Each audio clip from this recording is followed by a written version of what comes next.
Single mother daw ang jowa nitong si David na si Roslyn. At dahil nga po magbe-birthday na ang anak nitong si Roslyn, wala naman daw na problema sana na itong si David ang sasagot para ma-celebrate ang birthday ng anak nitong si Roslyn. Ang problema nga lang, mukhang napasobra naman yata. Ang order nitong si Roslyn para sa birthday ng kanyang anak.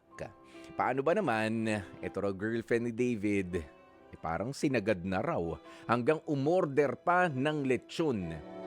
Hindi naman lechon na manok lang ito lechon baboy ito lechon baboy ang inorder. Kung susumahin daw aabot na raw sa 20,000 pesos ang magagastos nitong si David kasi hindi lang naman syempre yung lechon yung handa. Baka may iba pa nga dyan. Mamaya malalaman natin. Pero ito ho ang matindi. Okay? Pakiramdam tuloy nitong si David, medyo napasubo siya, ayan, naabuso rin yung kanyang kabaitan, di ba? Nasagutin yung birthday nung anak ng kanyang girlfriend na single mom. Dahil imbitado din ang lahat ng mga kamag-anakan nitong si Roslyn hanggang sa kanyang mga kaibigan. Maitanong nga dito kay David kung may naimbitahan man lang ba pa sa sa partido niya. Pero aminado nga raw po itong si David na yung ganyang kalaking gastusin ay hindi niya talaga ine-expect. Okay? Na parang parang catering na parang catering na ang naging datingan. Makibalita nga tayo kay David, ano na ba nangyari dyan sa preparasyon na yan. David, magandang tanghali sa'yo. David! Hello. Hello po. Good afternoon po. Ang pinag-usapan nyo, kakain kayo sa labas sa birthday nung bata. Ganun ba yon? Opo. Ganun lang kasimple. Sino lang sana ang ine-expect mong imbitado? Yung original na pinag-usapan ninyo? Ang pagkakaalam ko po, pamilya lang. Pamilya niya. Opo, pamilya lang. Yung pala, nag-imbita pa sila ng iba. Ang nanay niya nag-imbita pa. Naku. Tapos siya pa yung nag-imbita. Oo. Akala nila siguro na Open sa lahat. bongga pala ang gagawin. Yan. Opo. Pero doon nga sa pagpaplano pa lamang ninyo nitong si Roslyn, hindi nyo ba kasi di ba nagbibilang tayo niyan per ulo? Sino-sino lang ba? Hindi ba kayo gumawa man lang ng listahan? O ang sagot mo kay Roslyn ay, sige, imbitahin mo kung sinong inaakala mo na makapagpapasaya sa birthday ng bata. Ala naman kasi ang usapan namin ay pamilya lang. Oo, pamilya lang. Ilan ba ang pamilya nila na ina-expect mong darating?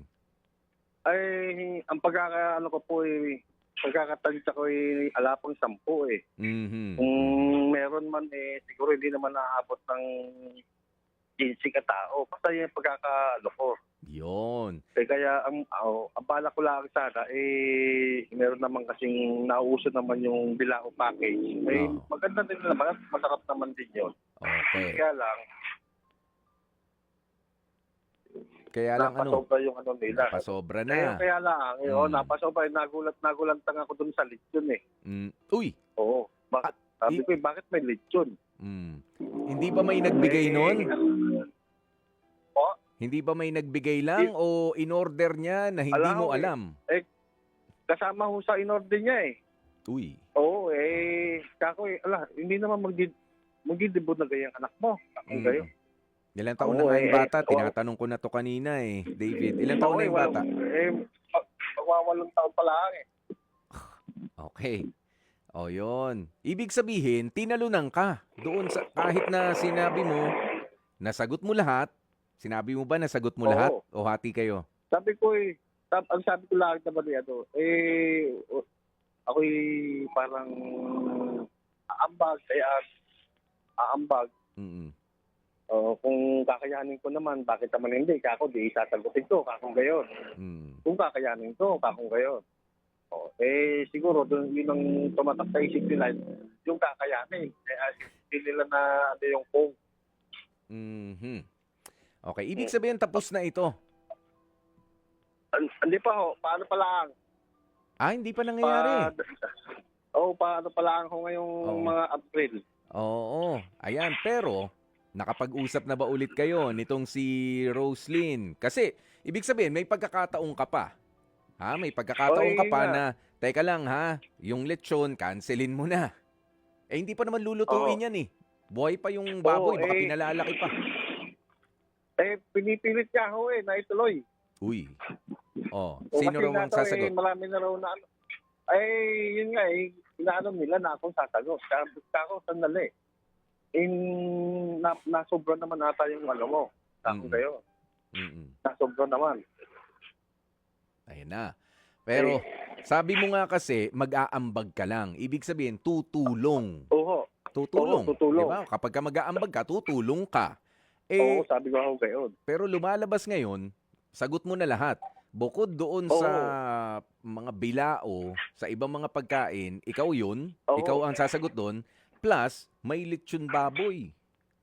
Oo, may lechon pa ho. Siyempre, magpapainom ka pa. Uy. Siyempre, magkano ang soft drinks. Meron pang may papaalak pa. Adiga. O kaya, kako teka muna. Kako ganun. Parang hindi na maganda rin. Oo. Doon ba sa mga naimbitahan, ito tinanong ko na rin kanina, naimbitahan na Opo. nila yung kamag-anak, mga kaibigan, sa partido mo ba, Opo. David, bilang boyfriend nitong si Roslyn, Opo. may inimbitahan ba? May inimbitan po ko. Yung pamilya ko rin. Kaya lang, hindi naman nung sigurado makakapunta. Ako lang, ang sigurado lang makakapunta ay ako. Kung obra naman ng mga nanay at tatay, pupunta rin. Pero wari ko po hindi. At siguradong dapat pumunta ka kasi may babayaran ka eh. Di Oo ba? nga ho . Kaya lang yung sa nangyaring na ikwenta parang ayaw na humakbang ng paa ko . Ayan ang sinasabi. Pero ito nga, balik tayo dun sa usapan na meron ka pang panahon para umatras at sabihin yung totoo. Kasi kailangan mo sabihin yung totoo, David. Hindi naman pwede Oo nga po. magpapakaubos ka. Pangit naman kung ikakatwira mo na hindi naman natin anak yan, Roslyn.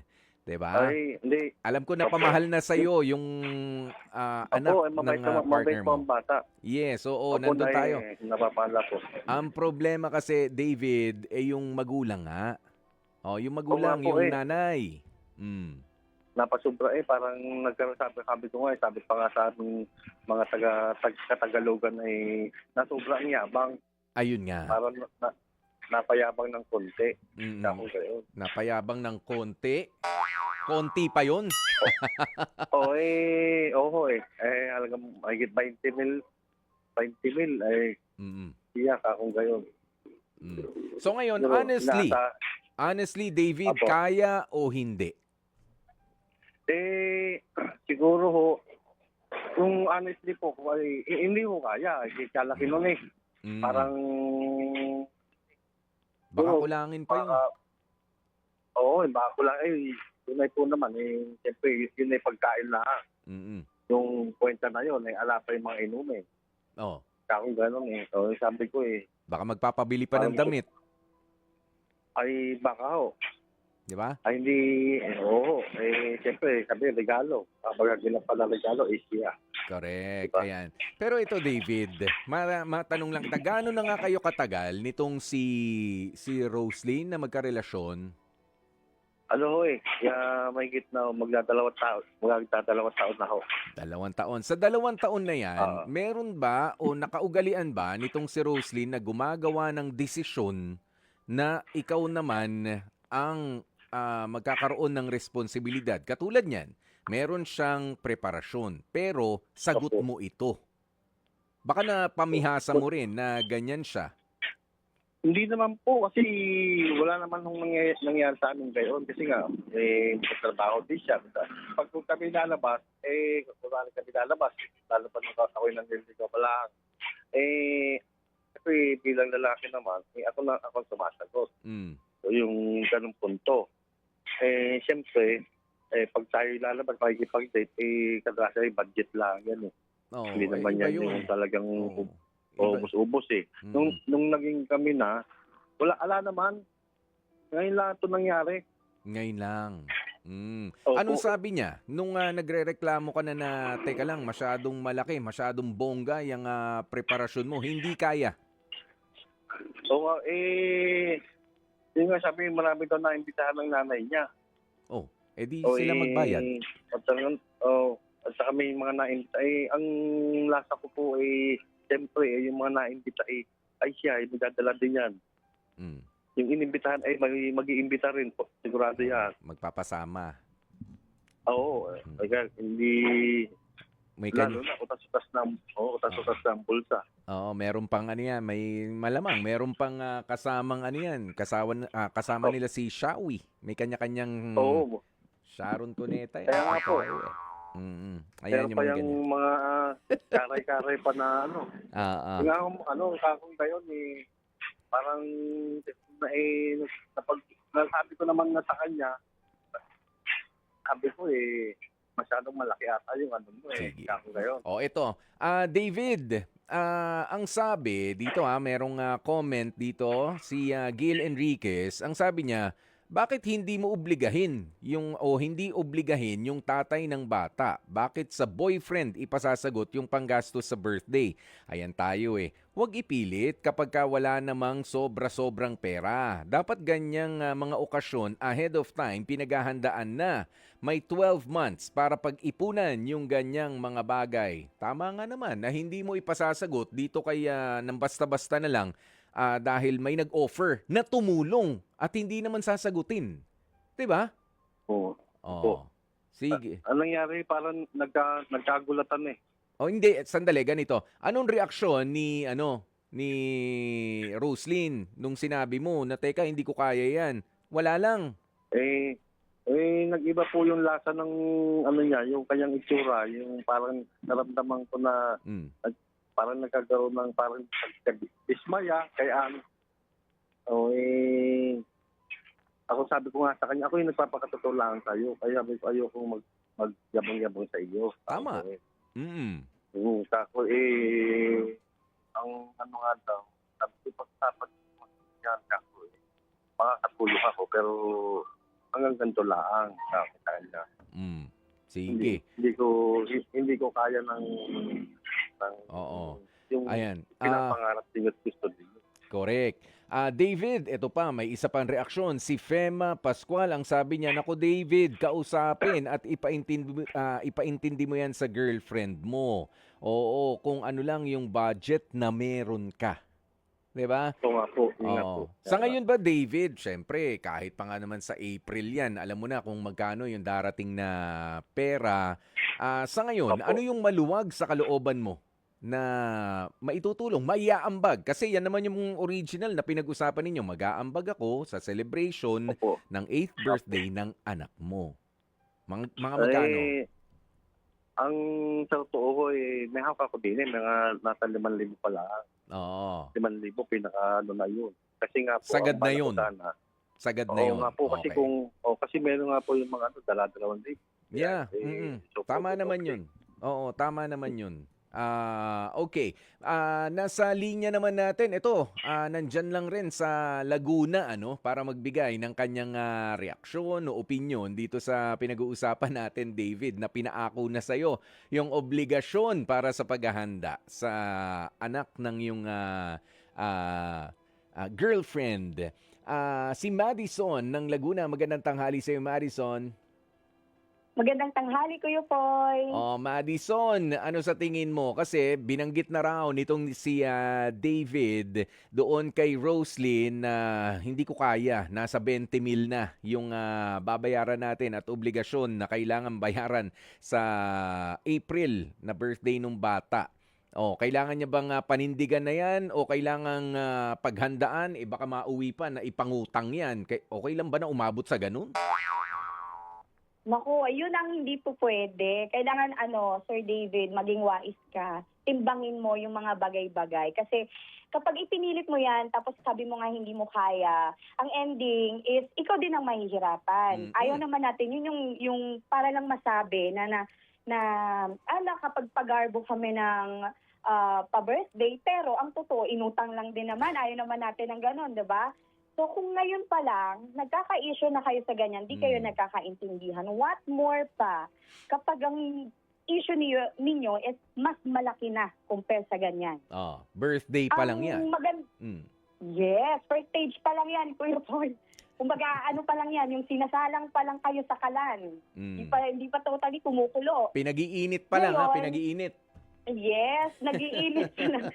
It's never too late, Sir David, to say the things that you want to say kung yun ang nilalaman ng puso mo.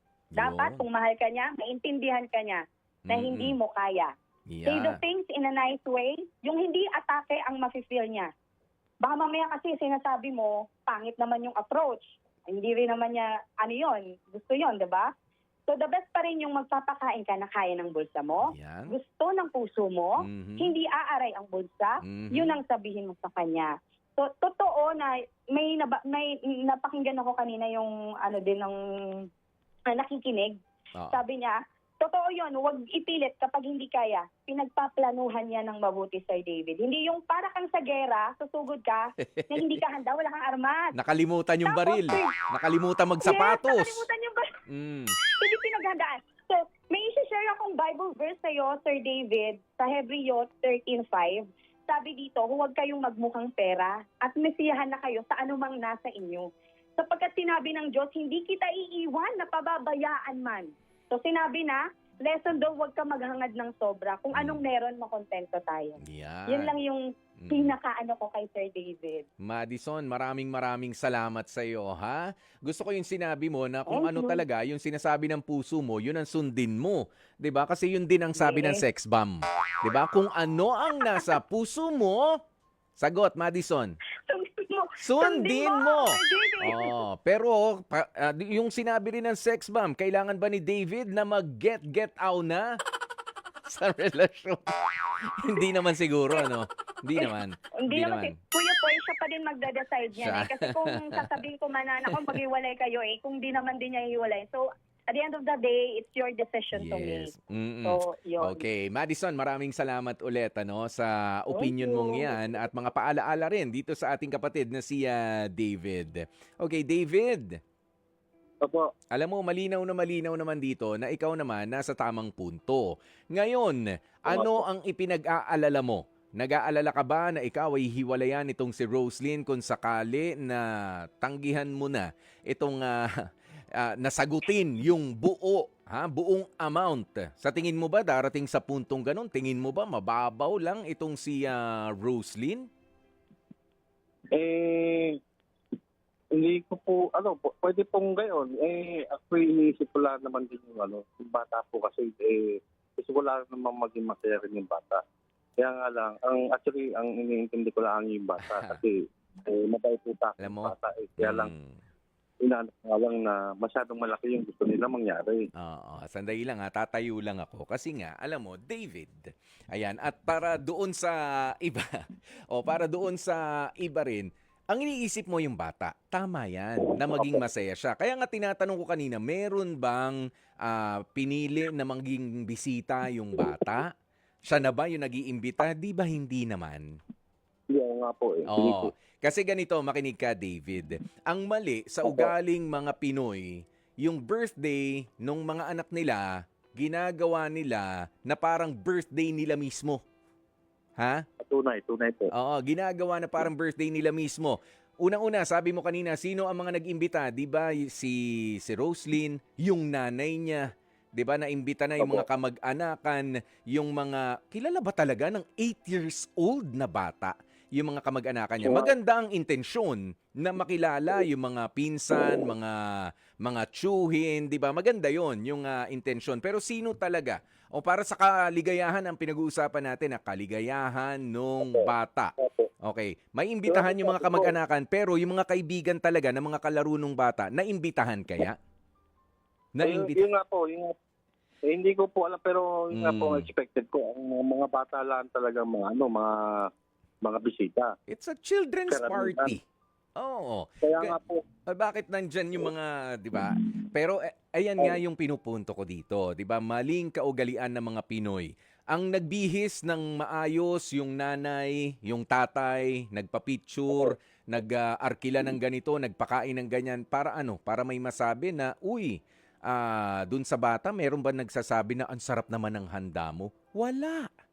Wala. kaya nga, 'Di ba? Pero kanino sasabihin 'yon? Sa nanay, sa tatay. Sinong Tama po. sisikat sa social media? Sinong pusturang-pustura? Si nanay, si tatay, sama pa natin si lola. Mali. tunay po. Maling-maling kaugalian na hindi mo dapat na pagbigyan. I'm sorry ha, David. Hindi mo dapat pagbigyan kasi sa tingin ko, ikaw gusto mo ay yung kaligayahan ng bata na ma-celebrate Hindi. yung kanyang birthday. Ando na tayo. Oo nga po. Kaya ine-expect mo, pamilya niya, ang kasama ninyo, kayo-kayo. 'Di ba? Kaya nga Nga po. pinaglalaanan mo. Ngayon, Opo. dahil nga sa naisipan nila biglaan na palakihin natin ang okasyong ito. Usually kasi naintindihan ko pa kung 7th birthday, ganyan. Pero sabi mo nga 8th birthday. I don't know kung nakapag-celebrate ba nung 7th birthday itong bata. Pero hindi pa rin rason yan para obligahin ang ibang tao na bayaran o pagkagastusan yung birthday ng anak mo. Na ang hangad lang naman ay mag-ambag, tumulong. Bakit ka magtatampo? Hindi nga kaya. 'Di ba? Sinasabi na nga sa iyo as early as now, 'di ba? Sinasabi mo na kay Roslyn, hindi ko kakayanin 'yan. 5,000 lang. Maging honest ka na, David, na 5,000 lang yung kaya kong maitulong. May ambag. Tunay po. Tulong Tunay po. 'yan. Kung merong kang napag-ipunan, sabi nga nung isang komento kanina, merong 12 months, 'di ba? Sa isang buong taon para paghandaan yung mga bagay na 'yan. O nakasandal lang sa iyo talaga itong si Roslyn. May hanap buhay ba si Roslyn? May trabaho din naman po. Meron. Pares naman po kami. Yun nga. Oo, kaya alam mo ha, sorry, magtampo na kung magtatampo kahit pa yung nanay nitong si Roslyn, pero kailangan na kasing malaman ng mga ano no, at sa panahon ngayon, hindi na pwede papa-birthday ka, magpapabongga pero nabaon ka na sa utang o kaya naman sila nagkakasiyahan ang mga bisita, ang saya-saya pero ikaw namomroblema papaano magbabayad ng ilang buwan na naman o taon para doon sa isang okasyon na pwede naman talagang ginawa na lang simple pero memorable pa rin kasama yung mga importanteng tao. Tunay po, tunay. Oh, 'di ba? Po. Ganoon. Yun nga po. Yun nga po, kaya nasabi ko na po sa kanya yun. Sila na po masasabi na basta hanggang doon lang ako. Yun lang talagang kaya ko. Kung meron naman, bakit hindi? Pero hanggang doon lang talagang kaya ko. Tapos, Yan. pero ang para sa kanya, ito na magbahala magsabi sa magulang mo na hanggang doon lang talaga ako. Hindi naman ako mayaman. Kaya, Ayan. Kaya mas maganda yun. Kung gusto ng mga lolo, lola na magpa-birthday ng bongga yung apo, sige ho, sa inyo yan. Tutulong ako. Eto, ibibigay ko na eh. Kahit nga ngayon, ibigay mo na eh. Di ba? Pwede. po. Pero yung ipilit mo na ikaw ang sasagot ng lahat, may palitsyon, syempre hindi lang litsyon, may kanin pa dyan, may kung ano-ano, sabi mo nga, sagot nyo na yan. Sagot nyo na po yan. Wala na akong ano dyan. 'Di ba? Ito lang ang kaya ko. May bukas pa, may iba pang mga gastusin.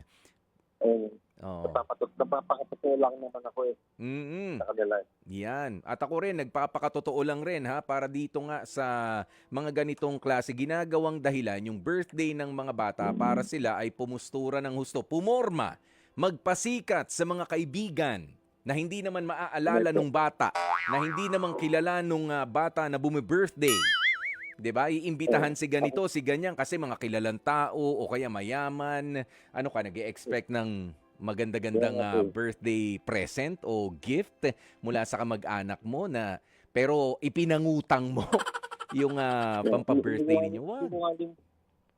Hindi ko nga rin kilala yung mga inimbitan nila. See? 'Di ba bilang respeto rin sa iyo, David, kailangan nga mahigpit naman ang imbitasyon din na para makarating yung pamilya mo.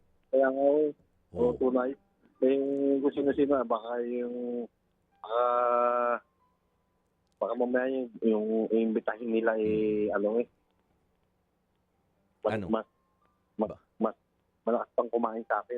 Ayan. At saka, ikaw ba, kung sakasakali darating yung biological dad nitong bata, Opo. tatanggapin mo sa handaan? Oo naman po. Hindi naman po natin maiaalis yan. Mm. Ay, tanggap ko naman po na naman po yung hindi ko tunay na anak. Mahal ko yung bata, pero nasa isip ko na yun ay may totoong magugang na lang. Okay. Tatay. Oh, iyan. Pero sabi nga, David, lumang kasabihan, pagsasabi ng matapat, pagsasama ng maluwat.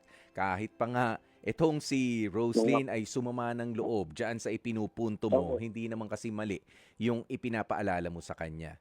'Di ba? Hindi lang yung bagay na 'yan ang dapat na pagkagastusan, pinaghahandaan 'yan, at kung tutulong ka lang, kailangan sila ang mag-uumpisa, hindi yung tutulong ka lang, ikaw na ang sumagot sa lahat.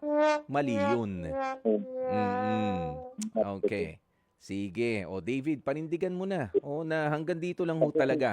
O kung gusto nyo pasukin yung budget ninyo dito sa ganitong plano na kaya ko, tulungan nyo ako. 'Di ba? Opo. Yakapin lang yung kaya nating yakapin. Pero hindi naman ito magiging dahilan ng hiwalayan nyo, sa tingin mo? Hindi naman po siguro sana wala naman po na walang maging problema ay naano ko lang yung bagong panugang ng girlfriend ko. Ay, yung naano ng girlfriend ko. Sana ay maintindihan. Kasi parang yung atang ang nanay ata ang mas marami na imbitahan. Sa mga amiga niya.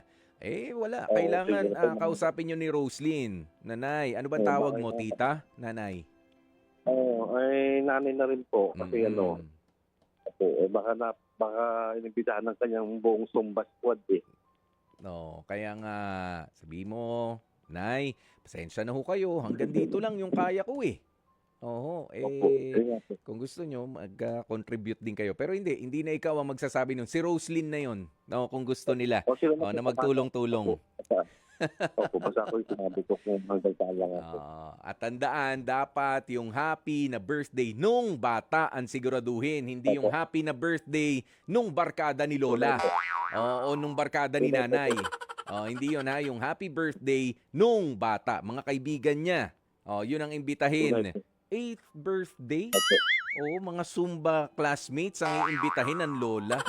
Nandun na tayo, masayang kasama sila, pero it's a children's party. Wag na magpasikat, wag nyo nang gamitin ang birthday nung bata para makapag-flaunt, makapagpasikat nga, makapagpasiklab sa inyong mga amiga dyan o sa mga kaibigan. David, ano ang mensahe mo para dito kay Roslyn at sa kanyang nanay na medyo nahila ka sa balag ng alanganin na responsibilidad sa pagbabayad ng birthday ng kanilang apo at anak? Sige, David, ito na ang pagkakataon mo. Go ahead. Sige po. Kasi tawag sa kanya ako na alam mo naman na mahal ko yung anak mo. Ako yung nagsabi naman sa'yo na tutulog sa birthday niya. Kilala mo naman ako, hindi naman ako nagpapanggap sa iyo. So, ano yung kaya ko, yun ang maibigay ko. May sobra naman, wala naman problema. Ito lang bahala mo sana, sabi ko na sa iyo, kung may dapat natin, kung ano yung gusto ko sabihin sa iyo. Ito lang bahala mo kaliwanag sa iyo, ina. Na hanggang doon lang talaga, hindi na uubra na kahit gustuin ko man na dagdagan pa yung iaabot ko para sa bata, hindi nakakayanin. Mahal na mahal ko yung anak ko, pero hindi naman uubra talaga na ayoko din naman mangutang para na paniwalan. Mahirap yung magkaroon ng problema. Maganda yung kung ano lang meron para at least ang nastis ko nga mairaos lang natin yung birthday ni baby. Kaya lang parang napasobra ata, masyadong parang sumobra-sobra ang kalakatan ng inay mo. Diba? Parang nag-participate at mag-imbita ng pagkarami-rami. Kasi, basta yun, alam mo na yung laluin ko, mahal na mahal kita, mahal na anak mo, magpapakatutuwa. Ganda yung, ako yung nagsasabi ng totoong kakayanan ko. Hindi naman kami mayaman. Hindi naman din kami nakakaluag-luag lang. Pero hindi naman yung kinakaalan ng magulang. Hindi naman. Sa nanay naman, ay bahala na po kayo mag-usap ng iyong anak. Okay na po. Maraming salamat sa iyo, David, At sinisigurado ko na mauunawaan din nitong si nanay, nitong si Roslyn at mabibigyang linaw din ang kanyang kaisipan, okay, sa usapin na ito. Ayan, kaya naman po paalaala nga, uulit-ulitin ko na panatilihin po natin na ang birthday ng mga bata ay dapat maging masaya at memorable para sa mga bata. Huwag nating ipilit at angkinin yung kanilang moment ng pagse-celebrate ng kanilang happy day, ng kanilang happy birthday na isisingit natin yung ating mga personal na interes bilang mga magulang, bilang mga tiyahin, ninong, ninang, 'di ba? Hayaan natin na maging memorable para sa mga bata yung mga children's party, 'di ba? Yes, gusto natin makasama ang mga importante para sa ating buhay, pero wag na ho nating isingit. Biruin nyo mga kasumba class, hindi naman kilala nung apo ninyo. Yun ang iimbitahin ninyo at kung sino-sino pa dyan. Ayan disiplina. Plus, kapag ka meron nga hong nagsabi na sasagot o magtutulong sa pagbe-birthday, medyo maghuhunos dili rin tayo. Lalo na pagdating sa gastusin, magtatanong tayo, ano lang ba yung kaya natin? Ano lang ba yung nararapat at makatwiran? Dahil kapag ka sumobra, sigurado may samaan pa ng loob sa ganyan. Pero pasasaan pa, may oras pa, may panahon pa. David and Roslyn, linawin nyo ang inyong mga plano para sa birthday ng bata. Gusto natin maging masaya ang araw na yan para doon sa bata. Yung mga personal nating kagustuhan, medyo kailangan ding isakripisyo kung hindi naman talaga kaya. Mga kapatid, dito tayo sa totoo. Dito na tayo sa True FM. Mag-subscribe at mag-follow na sa social media accounts at True Network PH sa FB, Instagram, X na dating Twitter, YouTube, TikTok, and podcasts.